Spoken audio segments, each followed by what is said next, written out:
The year is 1347. Within the hallowed halls of St. Albans Abbey, Brother Thomas diligently transcribed the wisdom of ages.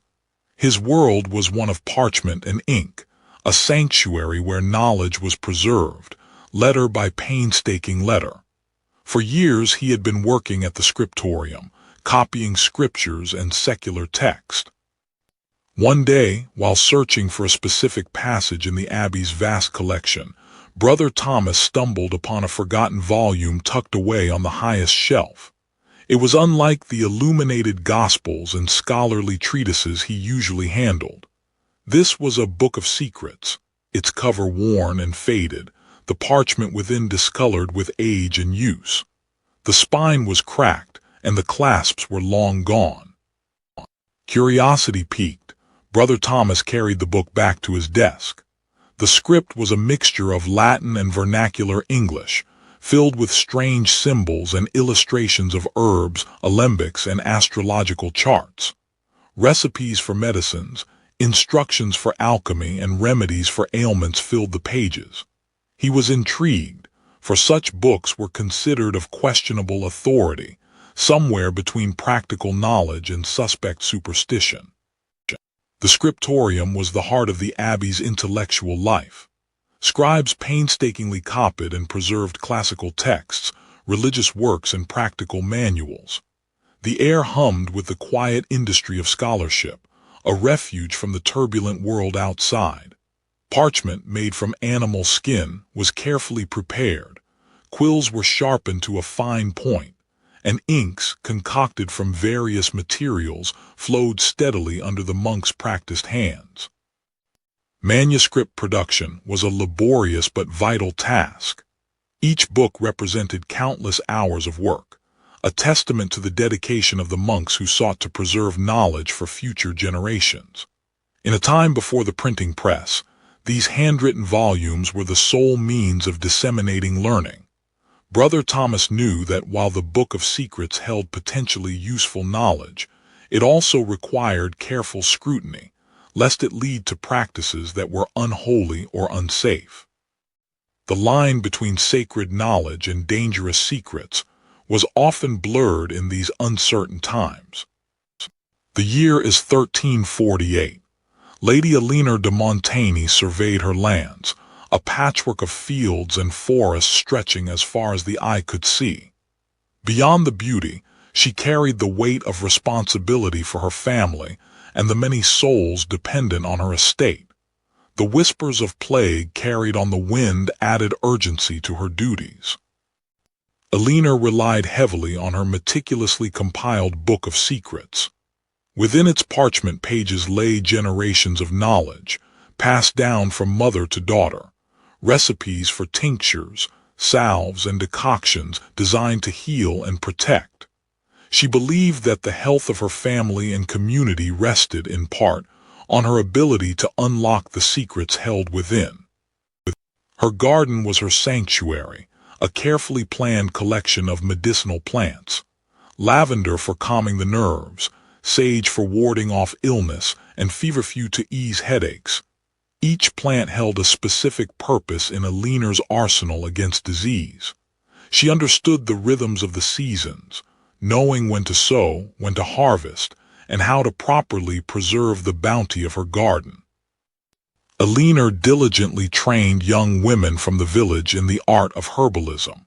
She shared her knowledge freely, knowing that the well-being of the community depended on the collective wisdom. She stressed the importance of precise measurements and careful observation, warning against the dangers of inaccurate preparation. As the shadow of the Black Death loomed, Lunar's reliance on her herbal remedies deepened. She knew their limitations but clung to the hope that her knowledge, combined with diligent prayer, would offer some protection against the plague. Rosemary, for remembrance and protection, was planted with extra care, a silent plea against the encroaching darkness. In a bustling town nestled within the Holy Roman Empire, Master Elias' apothecary shop stood as a beacon of hope and healing. The air hung thick with the mingled scents of dried herbs, pungent resins, and simmering concoctions. Elias, a man weathered by years of alchemical experimentation and practical application, relied heavily on the books of secrets for his medicinal creations. His shop, a repository of arcane knowledge and earthly remedies, was a testament to the enduring quest for understanding nature's hidden virtues. One of Elias' most sought-after remedies was a digestive elixir, a potent concoction designed to soothe stomach ailments and aid digestion. The recipe, gleaned from an ancient manuscript, called for a precise blend of ingredients: gentian root for its bitterness, chamomile for its calming properties, and ginger for its warming effect. Each component, carefully weighed and measured, was believed to contribute to the elixir's efficacy, a testament to the meticulous application of alchemical principles. The process of creating the digestive elixir was a delicate dance of heat and patience. Elias would simmer the herbs in a mixture of wine and water, carefully monitoring the temperature to extract their essential oils and active compounds. The air filled with the intoxicating aroma of simmering herbs, a testament to the transformative power of alchemy in the mundane realm of medicine. His knowledge of distillation, a closely guarded secret passed down through generations of apothecaries, allowed him to concentrate the healing properties of the plants. Elias' mastery extended to the art of distillation, a cornerstone of medieval alchemy and medicine. He utilized a sophisticated alembic, a glass apparatus designed to separate and purify liquids. By carefully controlling the heat, Elias could extract the volatile essences of herbs and flowers, creating potent remedies and perfumes. Aqua vitae, the water of life, was one such creation, a fiery spirit believed to possess restorative powers. The knowledge contained within the books of secrets empowered Master Elias to offer relief and comfort to the ailing populace. While the science was often intertwined with superstition and guesswork, his dedication to understanding the natural world and his skillful application of alchemical principles made him a respected and valued member of his community. His elixirs and potions, born from ancient wisdom and tireless experimentation, stood as a testament to the enduring human quest for health and well-being in a world fraught with uncertainty. Brother Thomas wrestled with the alchemical texts, the words blurring into a sea of esoteric symbols. One particular recipe, promising the transmutation of lead into gold, consumed his thoughts. He reread the passage, a mixture of prayer and incantation, detailing the precise order of ingredients and the necessary incantations. The Book of Secrets spoke of the prima materia, the formless substance from which all things were created, and the alchemist's quest to unlock its potential. Driven by the allure of the alchemical promise, Brother Thomas secretly converted the abandoned scriptorium into a laboratory. Following the Book of Secrets meticulously, he melted lead in a crucible, chanting the prescribed Latin phrases. He added powdered herbs and minerals, stirring the molten mixture with a long iron rod, hoping for a glimpse of the legendary philosopher's stone. Master Elias, while primarily focused on medicinal remedies, also encountered alchemical recipes within his Book of Secrets. He regarded the pursuit of the elixir of life with a more pragmatic eye. He knew the limitations of earthly knowledge and the dangers of hubris. While he experimented with distillation and the extraction of essences, his approach was rooted in practical application rather than the pursuit of immortality. Lady Lunar, ever practical, focused on the more immediately useful alchemical applications described in her Book of Secrets. She diligently followed the instructions for creating aqua vitae, a potent distilled spirit believed to possess medicinal properties. She understood the process of distillation and the separation of alcohol, carefully monitoring the temperature and collecting the precious liquid, aware of its potential for both healing and intoxication. Weeks turned into months, and Brother Thomas's alchemical experiments yielded no gold, no philosopher's stone, only blackened crucibles and a growing sense of disillusionment. He returned to his primary duty of transcribing sacred texts, realizing that true wisdom lay not in the pursuit of earthly riches or immortality, but in the contemplation of the divine. The Book of Secrets remained a source of knowledge, but its alchemical promises now held a different, more cautionary meaning. Lady Lunar, ever diligent, followed a recipe from her Book of Secrets intended to ease the pain of a persistent cough afflicting her eldest son. The remedy called for a precise balance of poppy sap and honey. However, the medieval system of weights and measures lacked the standardization we know today, relying on approximations like a pinch or a handful. What she perceived as a safe dose of poppy sap turned out to be dangerously potent. News of the noble child's sudden illness reached Master Elias. He recognized the symptoms immediately: dilated pupils, slowed breathing, a deathly pallor. Poppy sap, a known soporific, could easily become a deadly poison.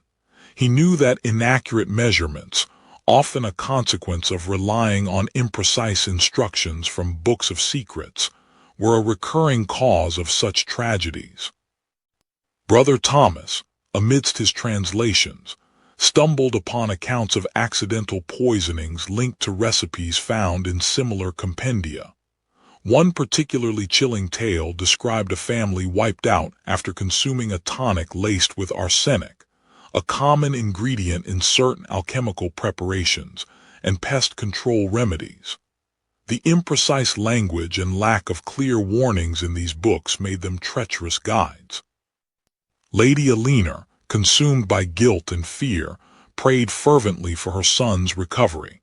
She now understood the perilous nature of the Book of Secrets. The allure of readily available remedies had blinded her to the inherent risks.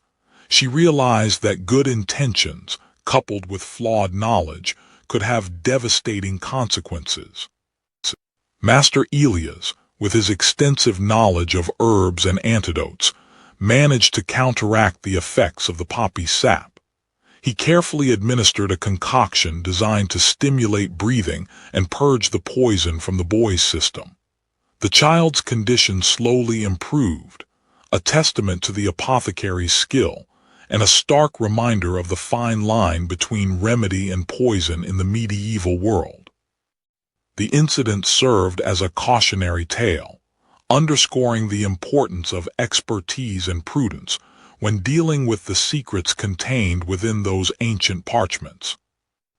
The year is 1348. A dark cloud had fallen upon Europe. The Black Death, a pestilence of unimaginable horror, swept across the land, leaving a trail of death and despair in its wake. Within the walls of St. Albans Abbey, Brother Thomas, like many others, desperately sought answers in the ancient texts. The books of secrets, once consulted for mundane ailments, were now scrutinized for any hint of protection against the deadly scourge. At the de Montaigne estate, Lady Lunar de Montaigne, usually a beacon of calm and reason, was fighting a losing battle against the rising tide of panic. Her Book of Secrets was her only weapon against the unseen enemy. Recipes for plague remedies, often bizarre and untested, were followed with desperate hope. Amulets were fashioned, chambers were fumigated, and quarantines were enforced, but the relentless march of the disease seemed unstoppable. Master Elias, the apothecary, was besieged. His shop, once a place of healing, had become a scene of desperation. People sought any remedy, any potion, any amulet that might ward off the plague. He dispensed theriac, a complex concoction of dozens of ingredients and posies of fragrant herbs, clinging to the hope that they might purify the air and offer some protection. The Book of Secrets lay open on his workbench, its pages stained and worn from constant use. Despite the frantic search for earthly cures, Brother Thomas recognized the limitations of the books of secrets. He understood that many remedies were based on superstition and lacked any real efficacy. He turned to prayer, seeking solace and guidance in the face of overwhelming tragedy. He knew that the true cure lay beyond the pages of any book, in the hands of God. The Black Death continued its merciless reign. Lady Lunar surveyed the devastation wrought upon her lands. Entire villages were deserted, their inhabitants claimed by the plague. Despite the failures of the remedies she had tried, she resolved to learn from the tragedy. She understood that the books of secrets, while containing some useful knowledge, were also filled with misinformation and superstition. The future required a more discerning approach, a willingness to question and to seek true understanding. Master Elias consulted the Book of Secrets, its aged pages splayed open before him. The chapter on aqua vitae the water of life, was well worn, its instructions meticulously annotated. He sought to refine his distillation process, aiming for a purer, more potent spirit. The text described using wine as the base, fermented and then heated in a carefully crafted alembic. The rising vapors, rich in alcohol, would then be cooled and condensed, collecting in a separate vessel. The key, according to the ancient wisdom, was patience and precise temperature control. Within the monastery, aqua vitae had its place, though used sparingly. Brother Thomas understood its dual nature. While some monks frowned upon it, citing potential for abuse, others recognized its medicinal properties. A small measure could ease aches and pains, calm frayed nerves, or even stimulate appetite, especially for the elderly or infirm. Its antiseptic qualities were also recognized. It could be used to cleanse wounds and prevent infection, a vital benefit in a time when even minor cuts could prove deadly. He sipped cautiously, the liquid burning pleasantly as it went down. Lady Lunar, drawing upon her Book of Secrets, prepared a tonic for her household. Aqua vitae served as the base, infused with carefully selected herbs and spices. She understood the importance of hygiene and remedy in a time where health was a luxury. A remedy made with aqua vitae had a longer shelf life than a water-based one, making it ideal for storing and distributing over time. Master Elias dispensed aqua vitae with caution, understanding its potency. He explained to a villager suffering from a persistent cough that a small amount, mixed with honey and herbs, could soothe the throat and ease breathing. He warned against excessive consumption, emphasizing that while it could alleviate symptoms, it was not a cure-all. Its value lay in its ability to extract and preserve the medicinal properties of herbs, creating potent tinctures and elixirs. Indeed, many of his remedies relied on the solvent properties of the spirit. Brother Thomas continued his research, delving into the historical uses of alcohol in medicine. Ancient texts spoke of its use as a digestive aid, a pain reliever, and even an anesthetic. He realized that while the distillation process was relatively new, the concept of using fermented beverages for medicinal purposes was ancient. From the wines of the Romans to the ales of the Celts, alcohol had long been intertwined with healing practices. The Book of Secrets offered a continuation of this tradition, a testament to humanity's enduring quest for remedies and the transformative power of knowledge. Lady Lunar turned her attention to the cosmetic preparations detailed within her Book of Secrets. The pursuit of beauty was not vanity, she reasoned, but a necessary part of maintaining her position and influence. A fair complexion, rosy cheeks, and bright eyes were signs of health and vitality, especially important in a time of rampant disease. The book promised recipes for all these things, if one knew how to interpret them correctly. One recipe, promising to remove blemishes and restore youthful bloom, caught her eye. It called for a mixture of finely ground almonds, honey, and a pinch of white lead. Lunar paused. She knew of white lead, a pigment used in painting but also a substance whispered to be dangerous. Yet the book assured her in moderation it was harmless and highly effective. The allure of flawless skin warred with a nagging sense of unease. Master Elias frequently received requests for cosmetic preparations. Women sought potions to lighten their skin, dyes to color their hair, and balms to smooth wrinkles. He knew the dangers inherent in many of these recipes. Vermilion, a vibrant red pigment, contained mercury. Many skin-lightening concoctions relied on lead. He tried to steer his customers towards safer, albeit less potent, herbal alternatives, but often they insisted on the traditional, more dangerous formulas. Driven by vanity and perhaps a touch of desperation in a time of high mortality, Lunar decided to proceed with the recipe. She carefully measured a very small amount of white lead, mixing it meticulously with the other ingredients. The resulting cream was smooth and fragrant. She applied a thin layer to her face, feeling a slight tingling sensation. She told herself it was a sign of the cream's efficacy. Days turned into weeks. Lunar continued to use the cream, diligently following the instructions in her book of secrets. Her skin did appear somewhat brighter and a few blemishes seemed to fade, but she also noticed a slight tremor in her hands and a persistent headache. She dismissed them as mere fatigue, a consequence of her many responsibilities. Yet a seed of doubt had been planted.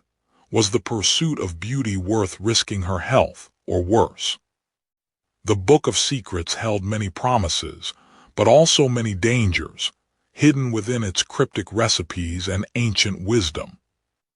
Brother Thomas approached the abbot with trepidation, his heart heavy with the secrets he had uncovered. He had spent countless hours poring over ancient texts, translating and copying the recipes and remedies within the Book of Secrets. He knew some of the knowledge contained within could be used for good, to heal and alleviate suffering, but he also feared its potential for misuse and corruption. He presented the abbot with a particularly troubling section of the Book of Secrets, detailing methods for transmuting metals and creating potent elixirs. "Father," he began, his voice barely a whisper, "this knowledge, it speaks of alchemy, of changing base metals into gold. Is it not against God's will to tamper with his creation in such a way?" The abbot listened patiently, stroking his beard as he considered the implications. The abbot reminded Brother Thomas of the Church's stance on such matters. Alchemy, while not explicitly forbidden, was viewed with suspicion. It teetered on the edge of heresy, especially if its practitioners sought not just scientific understanding but also power and immortality. The Church believed true transformation came from God alone, not from human manipulation. After much deliberation, Brother Thomas and the abbot decided to redact certain passages from the Book of Secrets. Those recipes and procedures that held the greatest potential for harm, those that delved too deeply into the forbidden arts, were carefully obscured with ink. It was a heavy burden, deciding which knowledge to conceal, but they believed it was necessary to protect the innocent and prevent the misuse of dangerous secrets. Brother Thomas closed the Book of Secrets, the weight of its concealed knowledge pressing upon him. He hoped that the remaining wisdom within its pages would serve to heal and enlighten, while the obscured secrets would remain hidden, protected from those who might seek to wield them for darker purposes.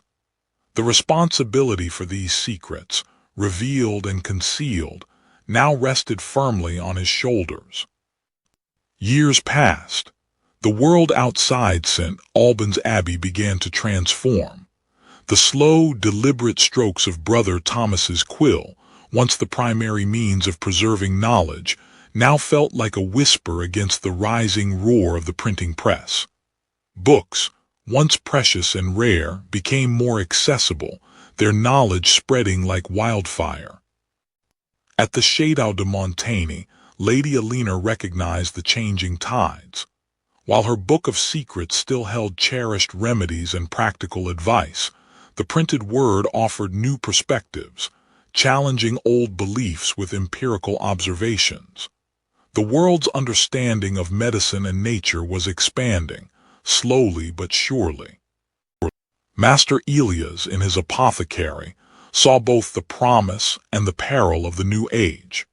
The printed herbals offered more accurate depictions of plants, aiding in their identification, but he remained wary of abandoning the accumulated wisdom of generations contained within his Book of Secrets. He sought to bridge the old and the new, testing traditional remedies against emerging scientific principles. Brother Thomas understood that the age of the Books of Secrets was drawing to a close. Yet, he knew their value extended beyond practical remedies. They were a window into the medieval mind, reflecting humanity's enduring quest for knowledge, its hopes, and its fears. Preserving them was preserving a part of history, a testament to the slow, arduous climb towards understanding. The Books of Secrets, though gradually replaced by more scientific texts, left an indelible mark on the development of medicine and alchemy. They represented a crucial stage in the evolution of knowledge, a bridge between ancient traditions and the burgeoning scientific revolution. They served as a reminder that even in the face of progress, understanding the past is essential for navigating the future.